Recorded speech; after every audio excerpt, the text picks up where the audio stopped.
Hello and welcome to yet another Grade 2 Greatness. This is a Grade 2 Greatness number 2 for me and my guardsman, my slowly growing Imperial Guard Astra Militarum force. And as the title says there, the gears of the Militarum are starting to turn. We are starting to get some progress going on. So let's recap after the first month and see where we are up to. So this is what I've got, which doesn't seem like a lot. It feels like a lot. It feels like I'm painting a lot. But when you look at it all in one go, it doesn't look like a lot, especially for guardsmen. It's only like 180 points or something. So it doesn't look like it's got very far. But this is the most important step. This is the most important part of the whole process because this is where I need to nail down what the army's going to look like, and I can build on that to create something for the rest of the force, right? So it took me a little while to get the color scheme down and nailed. But speaking of, this is the first unit. Just a normal unit of Cadian shock troops. Got a little work in progress in the bottom left here, but other than that, the rest are all pretty much finished. We ended up refining the process. I did mention before, I mentioned the color scheme in the previous videos, and you've been working on that. The only thing I've added here is the snow effect, which was a new one for me. I've not done this kind of snow effect before. This is a new way of doing it. I've done the one in the past where you do the baking soda and PVA glue, but I found that they tend to flake off quite a lot. I just went everywhere. It was a complete nightmare. So what I've done here, I have still used baking soda. What I've used is matte medium, like acrylic paint matte medium,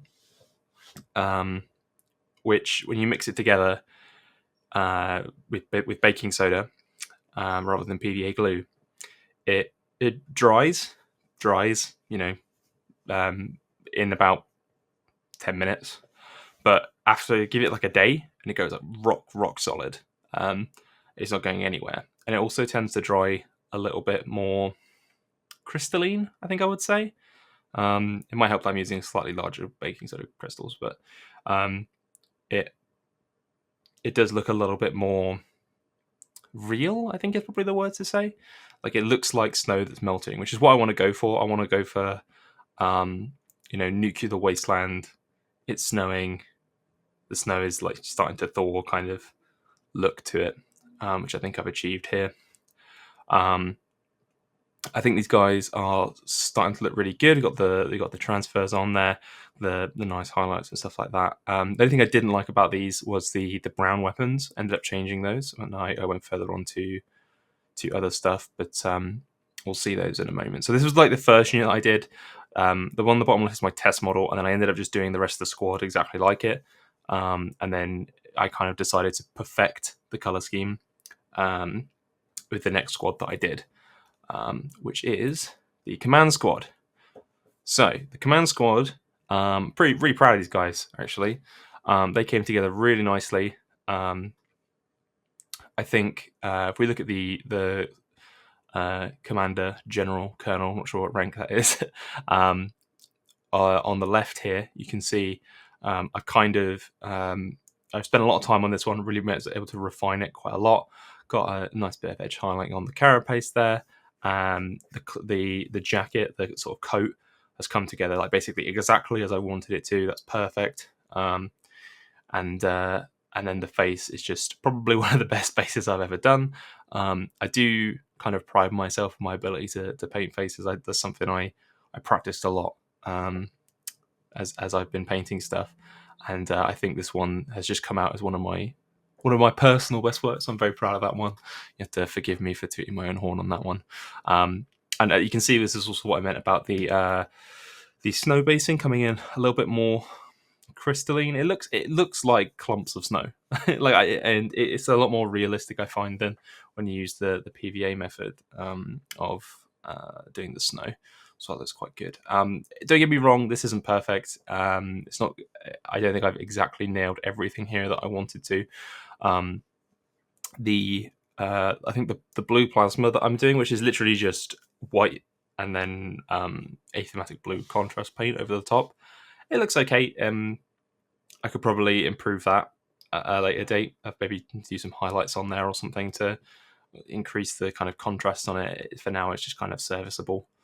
But this did kind of highlight to me how ridiculously scaled the plasma weapons are for a guardsman. They're just enormous. And then I'm not quite happy with the shoulder pad. I've had a lot of issues with these shoulder pads on these guardsman models. I don't know what it is. It feels like the detail is very shallow on them, and so it's very difficult like to get them looking good. I don't know what it is, but like all the models that have these kind of separate shoulder pads with the molded sort of ranking signature on them, I've had issues with. So that's something that I'm going to have to practice. But yeah, overall, these are coming out really good. We've got my banner bearer in the middle here. But I've never been good at doing banners. I don't think this is a particularly good example of a banner, but it is serviceable, I think. It's like the right colors, but I think that's definitely something. I will end up doing another command squad at some point. I know that I will. I think that's going to be an area for me to focus on to really make that look good. I'll probably leave that arm off, paint it separate to the model, if for the next time I do it, and really work on making that banner as good as it can be. Because at the moment it's just contrast paint, and it looks fine. It's serviceable, but it's kind of a shame that it's not as good as it could be. I think when the rest of the model looks really solid, I think he's come together really nicely with the edge highlighting and stuff on the brown and the green and all that. It's just all come together really well. So, and then we have our medic over here. That's the three models on the squad that I think look the best. So those are the ones I'm going to show off because that's my video and I want to show you the good stuff. Make myself look good. Again, it's just another example of the refinement of the process of this kind of edge highlighting on the green and the brown, and it was kind of just comes together really nicely. And then the skin is looking really good. It's very simple. It's literally just talon flesh. Then the wash, which I can't remember the name of. Reichland flesh shade. There we go. And then just layer on top of it with more Cadian flesh tone. So it's really simple. It's just being neat with it, and it just comes out looking really good. So yeah, that's the command squad. Really happy with how they look, and yeah, they come out real nice. This is the third squad that I've painted. This is Shock Troops number 2. This is kind of what the rest of them are going to look like going forward. The main difference here that I've done is I've done some layering. It's basically the same thing. It's just I've layered the Castellan green over again after I've applied the wash, because the way I do this paint scheme, as I mentioned in the last video, is we spray white, we paint all our browns, and then we paint all our greens, and then we wash the entire thing with Agrax Earthshade.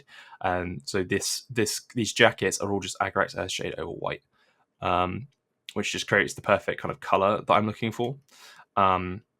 And then I've now added the stage of layering over the Castellan green again to sort of like flatten out the wash, because even though these are very small areas, you can't you do get some weird discoloration where the brown wash will sit on the green. So I kind of flattened that out, made that look really solid, and then after that I've gone for the edge highlighting with the Rakarth flesh, which is the paint from the last video that I couldn't remember the name of. Annoyingly, I'm out of transfers. So I got the Cadia Stands box set from the end of 9th edition sort of launch box set, and I didn't have any transfers in it, so I don't have any transfers for these guys, which is kind of annoying, but is what it is. I'll get some at some point, but yeah, I did kind of want to have all my infantry be from the 501st because I like that. I just like that number. But yeah, that was good. I did try a different dry brushing method for the highlights on these, which is I don't know. Essentially, I've been trying out different brushes for my dry brushing, and I've had mixed results. So this one I used a Army Painter, like a proper dry brush, a brush that is designed to be a dry brush. And I found that the bristles were a bit too hard. You can see on this guy with the goggles in the middle, the rim of his helmet, it's ripped the paint off. Despite me using a slightly damp dry brush, it still ripped the paint off, the green off of the white. So It's just like not held there properly. And I had that issue in a couple of places. So I ended up switching back to a makeup brush for some of these, and that ended up working out a lot better. Even though it doesn't hold paint as well as a normal dry brush does. So that's a bit annoying. You can only do like one model before you've got to reload the brush. But yeah, I think this is what the majority of the armies will look like going forward. Really happy with them. And yeah, hopefully we can start mass producing them. So I think the green guns look a lot better than the brown ones, personally. So that's yeah, that's a big success, and then we can start sort of mass producing the guardsmen from there. All right, so we have played a practice game. I did play one practice game with the guard in their current state using combined arms because that's the Cadian detachment. So why would we not use combined arms? And I played that on stream with TTS Fight Night stream against Rob's Yanari, and we ended up winning that game. That felt really good. There's a couple of things going into that game I was thinking about. Units that I'm thinking, do I want to buy these in future? Rough Riders are the first one, and they massively overperformed. I was like, whoa, I was expecting like nothing from this unit, and they ended up being like really a unit that changed the entire game for me. So super impressed by them, and considering they were a conversion that I wanted to do anyway, I was kind of looking for justification to buy them, and they've more than done that for me. So I'm really hyped to get some of them, which means that the next purchase for me is probably going to be the current Combat Patrol. I know it's not one of the best combat patrols, but specifically for me, because I want 10 Rough Riders, it works out super well to have that, because we can get some casket and another command squad in there. So yeah, it's kind of like bulks out what I have. Works quite well, which then also transitions me into looking at Gaunt's Ghost. Gaunt's Ghost are really cool for Rough Riders because you can do order flipping, which is something that I saw mentioned on Joshi 40K's Discord. Lots of very smart guard players in there. I've been learning a lot from that one. They were telling me about how you can give the Rough Riders the move order, move them 15 inches, then deep strike. It's not really deep strike, but it's kind of deep strike.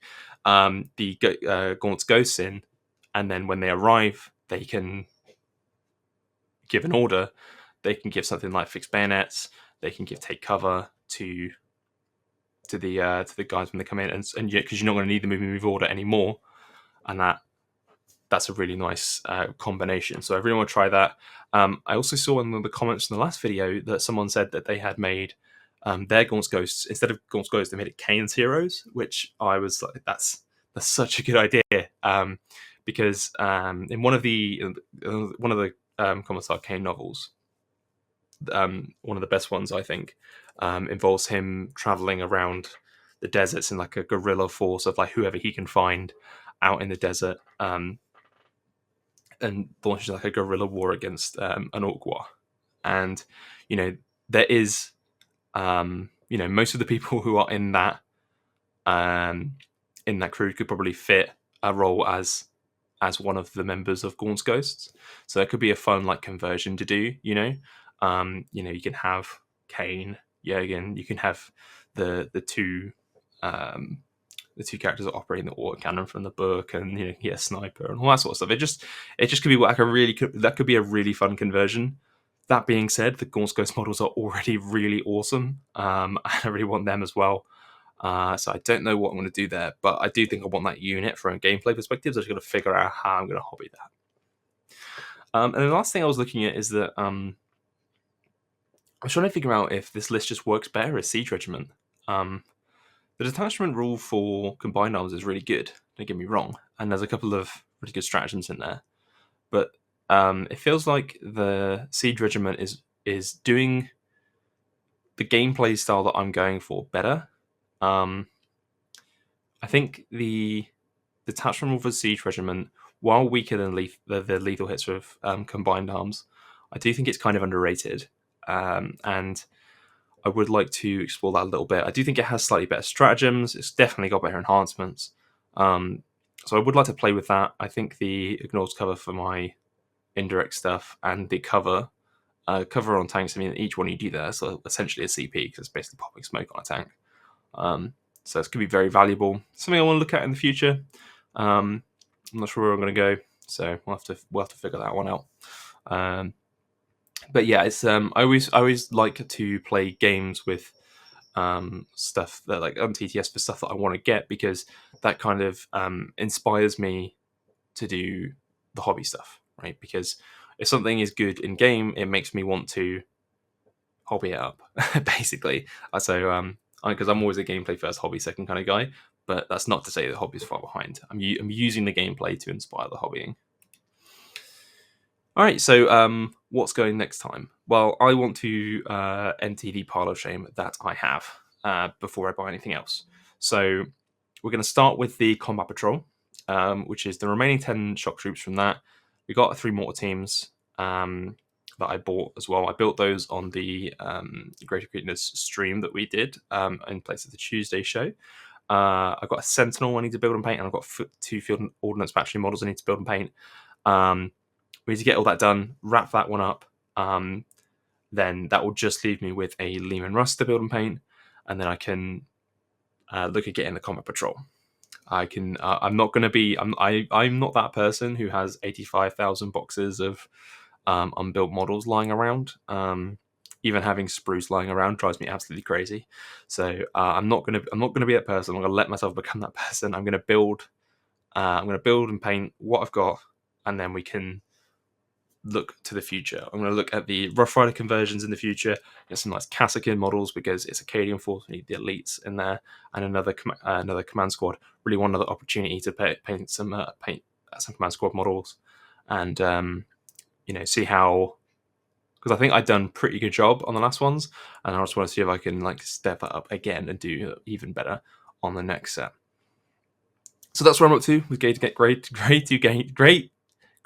Greatness. That's where I'm up to. Next week, next month, hopefully, I'm going to have a lot more progress. I think I've set myself an ambitious painting goal here, so I'll have to see how well we can do. Hopefully, I can get it all done, but you just have to see next time. But by all means, guys, if you have any advice you have for me in the comments, there was loads of good suggestions and help I got in the last video, so I'm really appreciative of your comments. So please, by all means, do leave those. They're so helpful for me. Same as on the Grey to Greatness section on the Discord. There's so many good things in there for inspiration in terms of like pictures and advice and stuff like that. So if you're following this video series or any of the Grey to Greatness video series, you should definitely jump in on that Discord and check that one out. Subscribe if you want to know when the next video is coming out. And if you want additional content, you can do the channel membership and get all of that good stuff. Loads of good stuff coming. Okay, so guys, until next time, bye-bye.